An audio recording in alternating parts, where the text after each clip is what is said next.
अब प्रश्न है डाटा मैनिपुलेशन की भाषा के कार्य क्या हैं। तो हम ये पहले भी देख चुके हैं, जरा दोबारा एक बार देखते हैं, ध्यान से देखते हैं अब की बार। तो वो क्या है? डाटा मैनिपुलेशन भाषा डाटा के रिकॉर्डों को मिटाने, बदलने और या उनको वापस पढ़ने के लिए, या फिर उसमें कुछ बदलने के लिए, कुछ उसको उसके अंदर कोई उसकी छटनी वगैरह करने के लिए, कुछ हटाने वगैरह के लिए, जैसे इसमें ही है। तो अब ये हो सकता है कि हमें, मान लीजिए हमें ये 4 रिकॉर्ड हटाने हैं, या फिर हमें ये लेखक का नाम बदलना है, या आईएसबीएन नंबर बदलना है। तो इस तरीके के जो काम कर रहे हैं वो सारे ये करते हैं। फिर डीएमएल, डाटा मैनिपुलेशन लैंग्वेज, ये भी करेगी कि इस टेबल का इस टेबल से क्या संबंध है। उसमें कुछ अगर संबंध में कोई परिवर्तन आया, मान लीजिए अभी हम यहाँ पर लोग लेखकों के नाम लिख रहे हैं, उनके नाम अंग्रेजी में लिख रहे हैं, अब हम तीसरी भाषा में लिखना चाहते हैं, तो कुछ एक और भी भाषा भी जुड़ जाएगी। तो वो नया नियम आ गया। तो अब क्या हुआ कि इस टेबल में अभी तक एक उसका नाम और कुछ कुछ ला रहे थे, अब हो सकता है नियम बदल जाए, कुछ और चीज लेके आए। तो जिनके दो टेबल या डाटा के बीच में, जानकारी के बीच में आपस में कैसे संबंध है या क्या संबंध बदल रहे हैं, वो काम डेटा मैनिपुलेशन भाषा का भी है।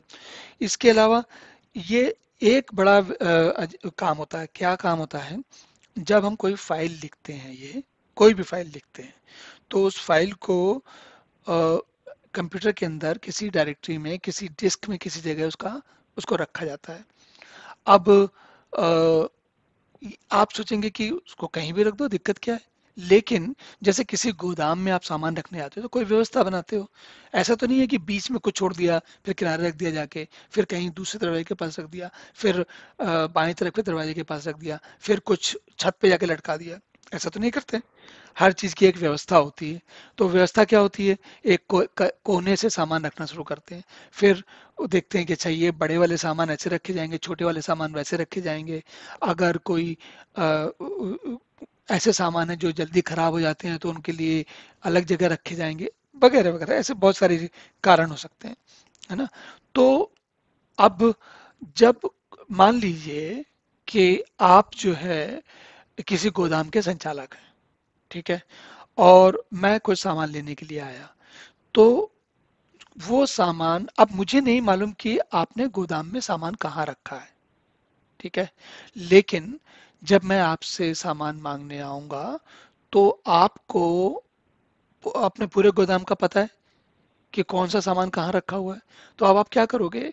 मैंने जो सामान मांगा उसके हिसाब से आप अपने मन में या दिमाग में अ, तुरंत ये अनुवाद करोगे, अच्छा इस व्यक्ति को ये सामान चाहिए, ये सामान मैंने उस कोने में, इस सेल्फ में, इस नंबर पे रखा है, और उसके वो वहां से लाना है। तो जो ये जानकारी का जो ये परिवर्तन हुआ, आपने मुझे नहीं बताया कि वो सामान कहाँ रखा है, लेकिन ये काम आपको अ, आपने खुद अपने दिमाग में कर लिया। अब दूसरी चीज भी हो सकती है, कैसे? मान लिए कि आप गोदाम के संचालक हैं, मैनेजर हैं, आप खुद नहीं काम कर रहे, मैं आया सामान लेने के लिए, आपने सामान दे, आपने कहा अच्छा आपको 4-5 सामान चाहिए, तो आपने क्या किया, किसी नौकर को या कोई दूसरा जो आपके यहाँ काम करता है उसको बोला कि ये चारों सामान लेके आओ जाके। अब उस नौकर को या तो पता है तो ठीक है, नहीं पता है तो आपने उसको बताया ये वाला सामान इस अलमारी से निकालना, वो वाला सामान उस अलमारी से निकालना है, इसके लिए ये वाली दरवाजा खोलना है, वगैरह वगैरह। करेक्ट? तो ये सारी चीजें जो जानकारी को काम में बदलना, या पर कौन सी चीज कहाँ से उठानी है, इसको, तो इसको कहते हैं, हम क्या कहते हैं, अंग्रेजी में कहते हैं लॉजिकल और फिजिकल। लॉजिकल मतलब जब मैं आपसे कहूंगा कि मुझे फलां चीज चाहिए, तो आप अपने मन में, आपकी अपने बुद्धि में आप उसे लॉजिकली समझ लोगे कि भाई ये तर्क से कि अच्छा ये जो सामान इनको चाहिए ये कहाँ रखा हुआ है। उसका आप ना तो मुझे ब्यौरा दोगे ना किसी और को दोगे, या अगर आपको किसी से करवाना है तो ये ट्रांसलेशन, ये कन्वर्जन, ये परिवर्तन आप खुद करोगे और दूसरे बंदे को, व्यक्ति को बताओगे कैसे क्या काम करना है। तो ये जो काम है, ये काम भी डेटा मैनिपुलेशन लैंग्वेज का, टीएमएल का होता है। जैसे अब यही टेबल लिखी है, अब ये टेबल कहाँ डायरेक्टरी में किस जगह लिखी है, सिस्टम में किस ड्राइव में है, वो और कौन किस किस सेक्टर पे है, ये सारी जानकारी ये करना काम डीएमएल का होता है। डीएमएल उसके लिए कुछ काम करती है, कुछ काम ऑपरेटिंग सिस्टम करता है पर कुछ काम डीएमएल करती है। और ये कई सारी ऐसी परिस्थितियां होती हैं, कभी डीएमएल कर रही होती है, कभी ऑपरेटिंग सिस्टम कर रहा होता है, या डीएमएल ऑपरेटिंग सिस्टम से बात करते हुए कर रही होती है, या डीएमएल सीधे हार्डवेयर से बात करते हुए कर रही होती है। तो ये अलग अलग टाइप के स्थितियां होती हैं।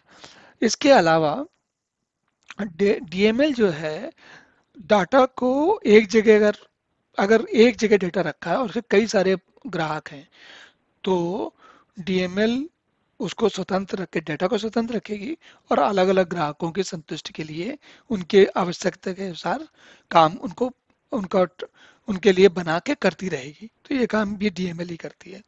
अच्छा, इसके अलावा डीएमएल जो है कंप्यूटर की अन्य भाषाओं से, जैसे कोबॉल, सी प्लस प्लस, जावा, उनसे बात करने का काम भी डीएमएल ही करती है। तो जैसे मैंने गोदाम वाले उदाहरण में बताया आपको, उसमें क्या होता है कि उसमें आप संचालक हैं, कोई मैनेजर हो सकता है, मैनेजर के साथ कोई और लोग भी हो सकते हैं, फिर अलग अलग डिपार्टमेंट हो सकते हैं, बहुत बड़ा गोदाम हो सकता है जिसमें बहुत सारे लोग हो सकते हैं। तो वो सारे काम करना, सामान को, बाहर आए हुए ग्राहक को सामान के के देने की प्रक्रिया में संचालक, मैनेजर, उसके पीछे वाला और वो जो लेबर यानी कि मजदूर, ये सारे मिलके अपने अपने हिस्से का काम करते रहते हैं। तो पर लेकिन ये जानकारी को, काम को, कोई काम करने के लिए जितनी भी प्रक्रिया आवश्यक होती है वो करने का काम डीएमएल करती है, और उसके लिए वो भाषाओं से भी बातचीत करती है। तो ये मतलब अब आपको इतनी बात करने से ये समझ में आ गया होगा कि डेटा मैनिपुलेशन भाषा जो है काफी महत्वपूर्ण चीज है। चलिए अब अगला प्रश्न देखते हैं।